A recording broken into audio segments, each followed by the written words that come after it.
Welcome back to the channel. In this video I will show you how you can log in on Tinder even if you uninstall the app by mistake or some other reasons.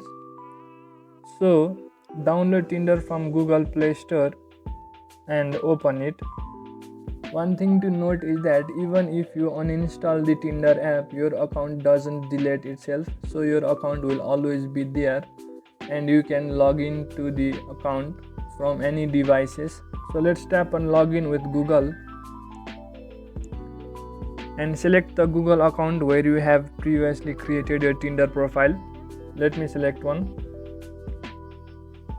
Now as soon as you tap on the Google, it will ask to turn on location, and as you allow that, the previous account that you created will be logged in.